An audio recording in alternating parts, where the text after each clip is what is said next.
Hello everyone, అటుకులతో mixture అండి. ఎక్కువ ఆయిల్ ఏమీ యాడ్ చేయకుండా తక్కువ ఆయిల్తో మిక్చర్ అయితే చేశానండి. చాలా బాగుంది.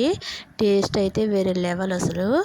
ముందైతే దానికోసం అటుకులను తీసుకుని వేయించుకోవాలి. ఆయిల్ ఏమీ వేయకూడదండి.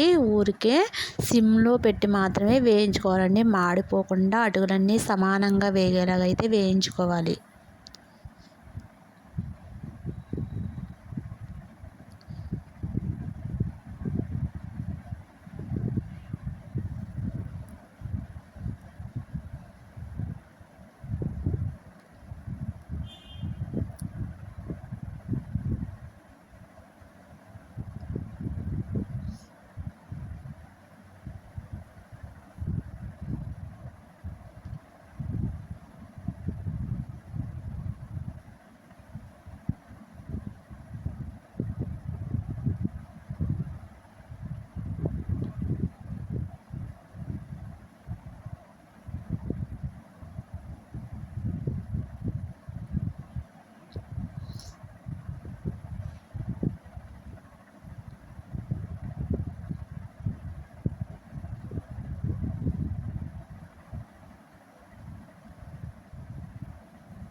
చూడండి, పట్టుకుంటే అటుకు ఇలా ముక్కలు అయిపోవాలి.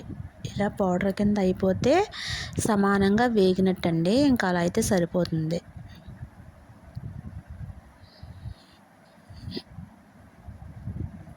ఇంక ఇవైతే ఒక గిన్నెలోకి అయితే తీసేసుకోవాలి. ఒక గిన్నెలోకి తీసుకుని ఇప్పుడైతే ఒక గిన్నె పెట్టి కొంచెం ఆయిల్ అయితే యాడ్ చేసుకోవాలి.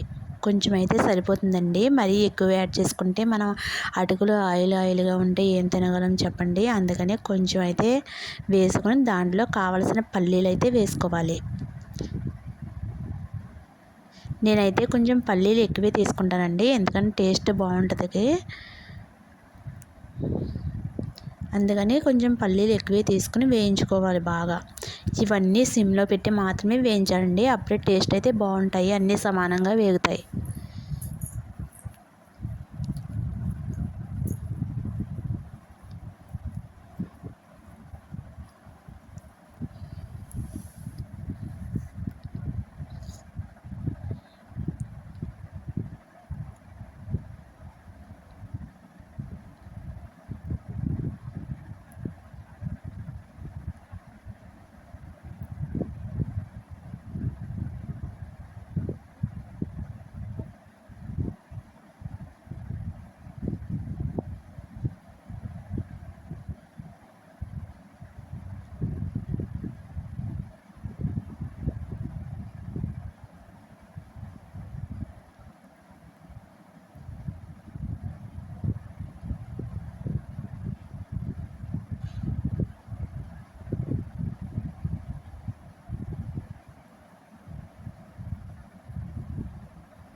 తర్వాత దంచిన వెల్లుల్లి అయితే వేసుకోవాలండి. బాగా దంచి వేయాలి, అప్పుడే ఫ్లేవర్ అయితే బాగుంటుంది.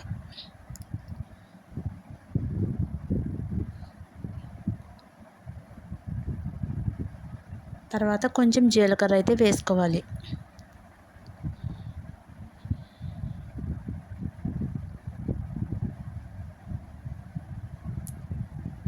కొంచెం ఆవాలు వేసుకోవాలి. తర్వాత ఇవన్నీ కొంచెం వేగనివ్వాలండి.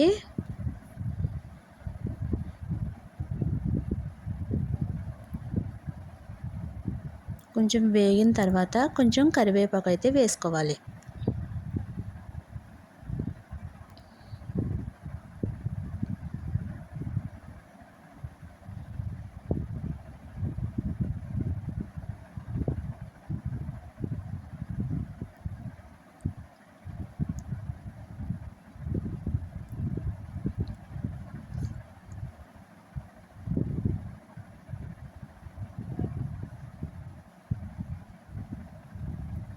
తర్వాత దాంట్లో కొంచెం సాల్టు,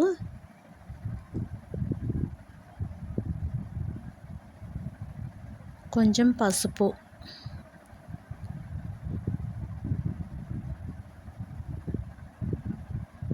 అలాగే కొంచెం కారం కూడా వేసుకొని తర్వాత ఇవన్నీ దాంట్లో అటుకులు అందులో వేసేసుకొని కలిపేసుకోవాలి.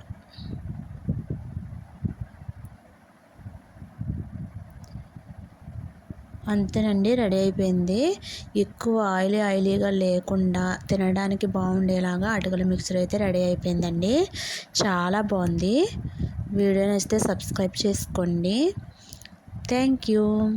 ఇంకొక మంచి రెసిపీతో మీ ముందుకు వస్తాను. Bye bye.